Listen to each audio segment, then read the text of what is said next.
जनतेनं तिला खासदार म्हणून निवडून दिलेलं असलं तरी ती मुळात अभिनेत्री आहे। आम्ही जिच्याबद्दल बोलतोय ती आहे कंगना रनौत। आणि याच कंगना रनौतचा शेतकरी आंदोलनासंदर्भातला एक डायलॉग भाजपची डोकेदुखी ठरलाय। नेमकं कंगना काय बरळलीये आणि तिचा विरोधकांनी कसा समाचार घेतलाय पाहूया। कंगना रनौत, अभिनेत्री ते खासदार असा मॅडमचा प्रवास। मात्र कंगनाची खरी ओळख म्हणजे तिची वादग्रस्त वाणी। शेतकरी आंदोलनाबाबत वादग्रस्त वक्तव्य करणाऱ्या कंगनाला एका शेतकरी कन्येनं विमानतळावर सर्वांदेखत श्रीमुखात लगावली। या घटनेची आठवण होण्यामागचं कारण म्हणजे कंगना रनौतनं पुन्हा एकदा शेतकरी आंदोलनाबाबत केलेलं वादग्रस्त वक्तव्य। काय आहे कंगनाचा दावा, तुम्हीच ऐका। जो बांग्लादेश में हुआ ना, वो यहाँ होते हुए भी देर नहीं लगनी थी। अगर हमारे इतने शीर्ष नेतृत्व जो हमारे इतने सशक्त नहीं होते, यहाँ पे जो फार्मर्स प्रोटेस्ट हुए, वहां पे लाशें लटकी थी, वहां पे रेप हो रहे थे।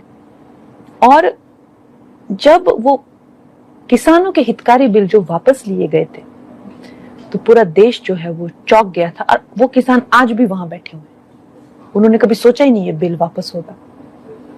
वो बड़ी लंबी प्लॅनिंग थी, जैसे बांग्लादेश में हुई है। आपल्या नेतृत्वाचं कौतुक करण्यासाठी कंगना एक्सप्रेस आधी बांगलादेशच्या मुद्द्यावर थांबली आणि मग अचानक शेतकरी आंदोलनावर घसरली।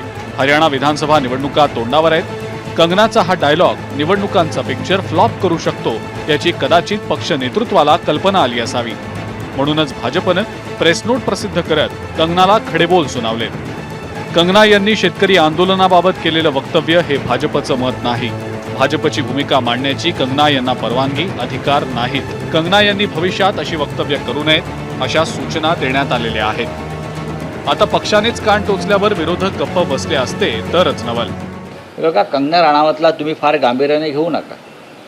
भारतीय जनता पक्षाचे जे लोक आहेत बरं का, त्यांना काय तिच्याविषयी करायचे करू द्या, आम्ही तिला फार गांभीर्याने घेत नाही। पोलिसांनी कंगना राणावतचं रिसर स्टेटमेंट घेतलं पाहिजे आणि त्या स्टेटमेंटवरती आम्ही मग पार्लमेंटला चर्चा करू। एक तर त्या कलाकार आहेत, त्यांना राजकारणाचं काय माहिती, आता खासदार झालेले आहेत, ज्या गोष्टीची माहीत नाही याबद्दल तुम्ही कसं बोलू शकता।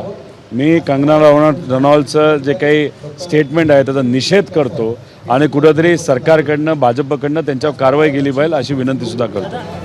शेतकरी आंदोलनाबाबत आक्षेपार्ह वक्तव्य करणाऱ्या कंगना विरोधात शेतकरी नेत्यांनी आगपाखड केली आहे। भारतीय जनता पक्षानं जरी त्या वक्तव्याशी पक्षाचा संबंध नाही असं म्हटलं तरी सुद्धा कंगना राणावत या भारतीय जनता पक्षाच्या खासदार आहेत, ते विसरून चालणार नाही। तेव्हा अशा प्रकारे घोर अपमान करणारे, शेतकऱ्यांचा अपमान करणारे वक्तव्य ज्यांनी केलेलं आहे कंगना राणावतने, त्यांच्यावर त्यांनी कारवाई केली पाहिजे। आजवर कंगना वादग्रस्त वक्तव्य आणि भूमिकांमुळे चर्चेत राहायची, तिला प्रसिद्धी मिळायची। मात्र जोवर ती फक्त अभिनेत्री होती तोवर ठीक होतं। मात्र कोणतंही वक्तव्य करण्यापूर्वी आपण आता लोकप्रतिनिधी आहोत याचा कंगनानं 10 वेळेला विचार करायला हवा।